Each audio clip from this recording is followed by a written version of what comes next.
For years, a carved stone head sat in a house in coastal Georgia. Sandstone, hand-cut, weathered by long years outdoors before anyone now living saw it. A broad hat, deep-set eyes, a mouth closed the way an old man's mouth closes when he has decided not to argue. It was understood, by the family that kept it, to be Opothleyahola of Tuckabatchie. This film is about what happened to it, and about a question that most of us will never be forced by law to answer, and will therefore have to answer for ourselves.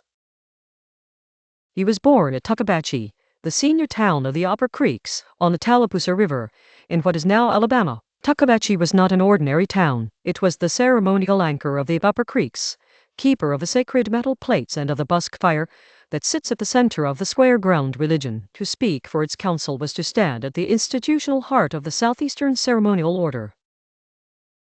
He came of age as a Red Stick traditionalist. He opposed the fraudulent Treaty of Indian Springs. He argued in Washington. He resisted removal until removal could no longer be resisted.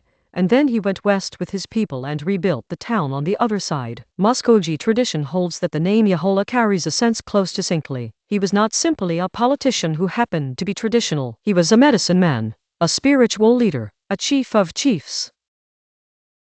When the Creek National Council signed a treaty with the Confederacy, he refused it. Loyal and neutral Creeks, Seminoles, and free and enslaved black people gathered at his plantation, and in November he started north for Kansas with roughly 9,000 followers. 3 battles followed, and then a flight through the worst of the winter. An estimated 2,000 died of battle, disease, and exposure. His own daughter was among them. He died in a refugee camp near the Sac and Fox Agency in March of 1863, and was buried beside her.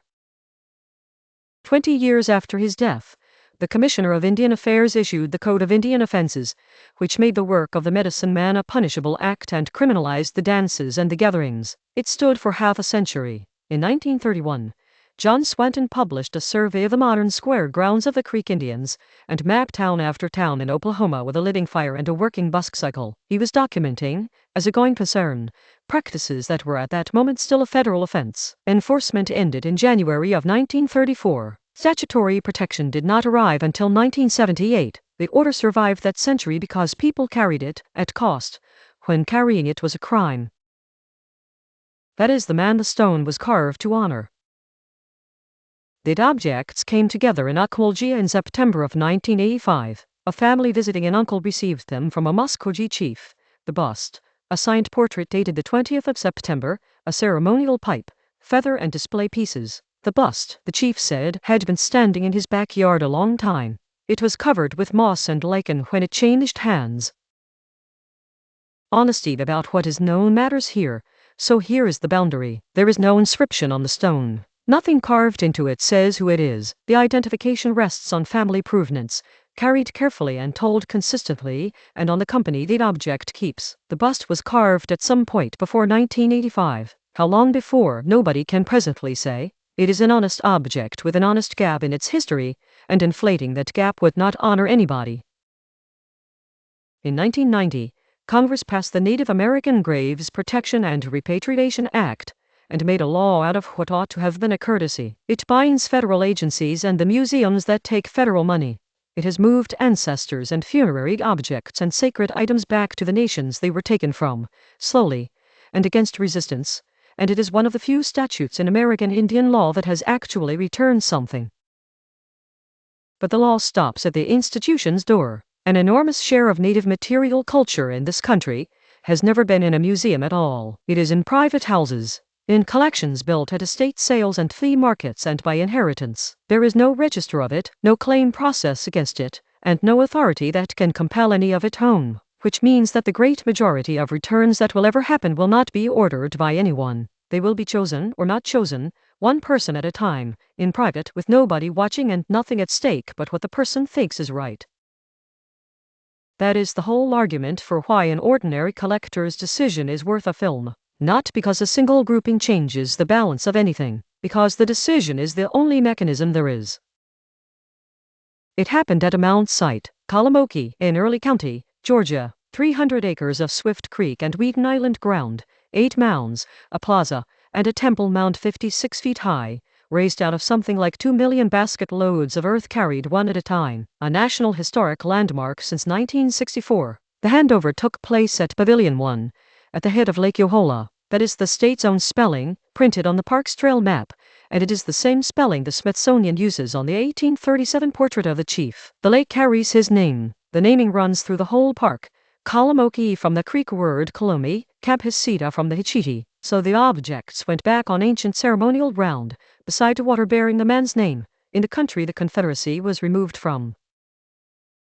On the 1st of August, 2026, the grouping was given away. No payment, no exchange, no condition attached to it. It was received by 2 enrolled citizens and leaders of their community, Red Crane, a healer-in-chief, and Lanier A. Davis, a writer and keeper of oral histories. The written reply, that same afternoon, was this: "I'm honored as well, and I will take very good care of it." And then something happened that is worth more than the objects. Within the hour, the pipe was named, not a display piece, not a ceremonial-style object of uncertain function, as an outsider working from photographs had been forced to call it. A peyote pipe, large copper beads, horsehair, and the small painted marks on it, which had sat in the record for months described only as motifs, were red, lightning, raining out of the water, out of the lake. Consider what that means. The knowledge did not exist in the collection. It could not be extracted from the object by any amount of careful looking, by anyone standing outside the tradition. It came back into the record at the exact moment the object came back to the people, and from the same people, and it could not have arrived any other way. Return is not subtraction from the historical record. On the evidence of this one afternoon, return is the thing that completes it. One correction, because the record should be exact even where exactness is less flattering. This was not a repatriation in the legal sense. No agency was involved. No museum, no claim, no finding. A commemorative grouping made in 1985 is not the kind of property the statute governs. It was a gift, and that, in the end, is the stronger fact. Nothing compelled it. No law reached it. It happened because someone decided that objects made to honor a Muskogee leader belonged with Muskogee people, and then acted on the decision, which is the harder half.